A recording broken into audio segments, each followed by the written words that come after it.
Basic Appraisal Principles, page 528. Unit 7, Real Estate Markets, Understanding and Analyzing. Figure 18.1, Highest and Best Use as if improved.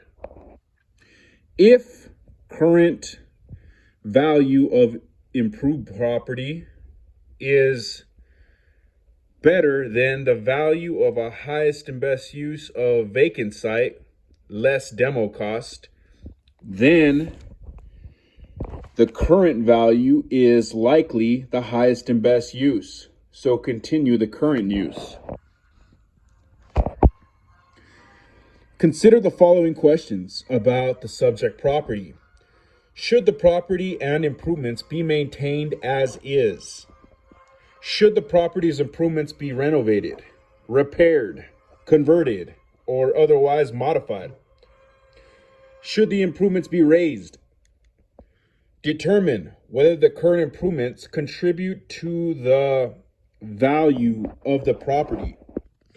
If the current value of the improved property exceeds the value of the site less demolition costs, then the current use is likely the property's highest and best use, and it should continue in its current use. See Table 18.1. 4 tests of highest and best use. During the process of determining a property's highest and best use, the appraiser first identifies the potential land uses for the property. For a property's use to be considered a property's highest and best use, it must pass 4 specific tests in the highest and best use analysis. This analysis must be completed in a specific order. See Figure 18.2. First, the appraiser determines whether the property's use is physically possible and legally permissible for the site. Then financial feasibility is evaluated. And finally, the appraiser determines whether the property's use is maximally productive for the property. Each of the 4 tests of highest and best use is completed separately, but in the conclusion, they are considered and summarized in aggregate. Keep in mind that even if all tests are met and the highest and best use is identified, the property still may not be put to the highest and best use. The property has the right to utilize the property in a way that is not the highest and best use.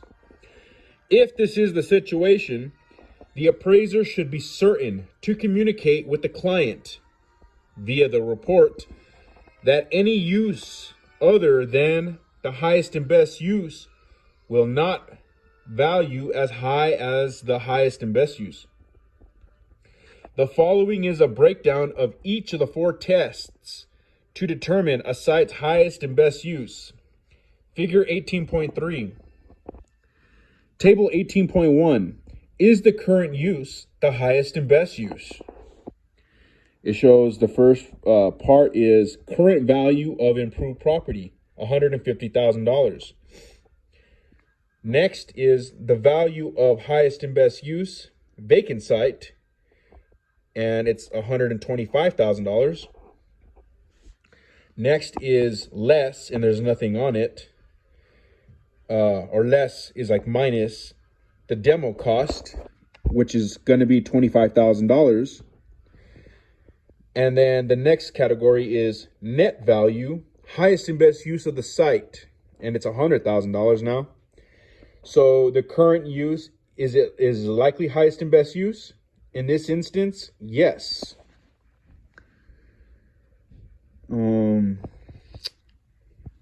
The next one, the current value of the improved property was $150,000.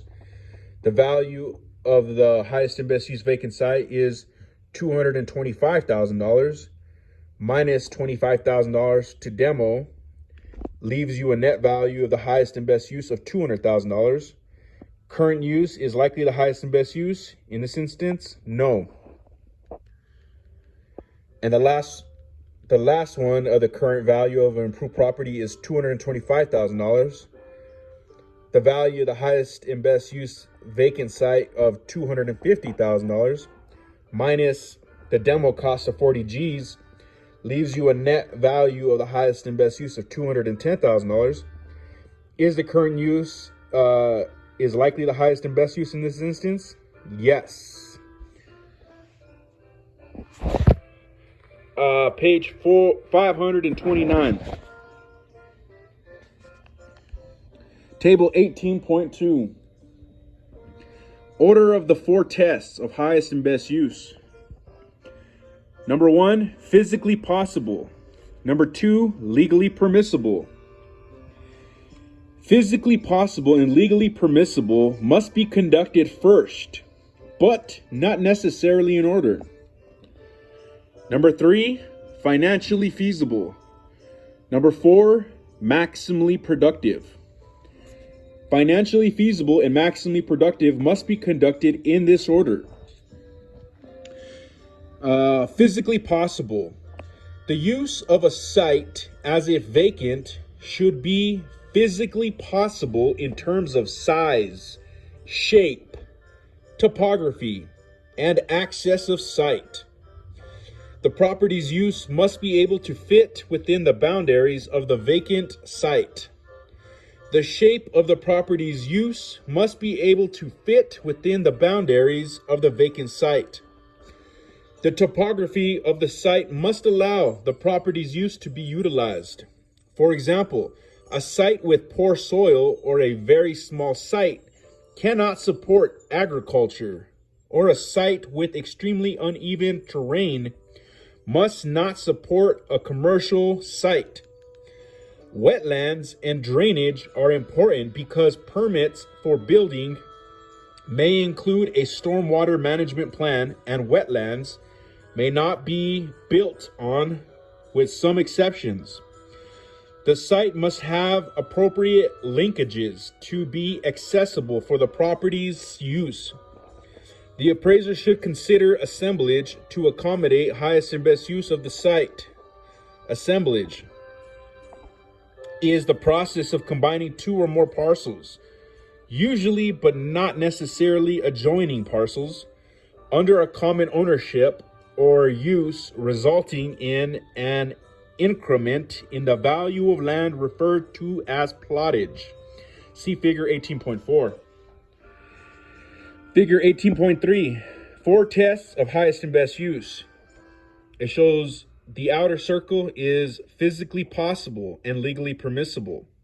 Then once you get past that, you get to the circle of financially feasible.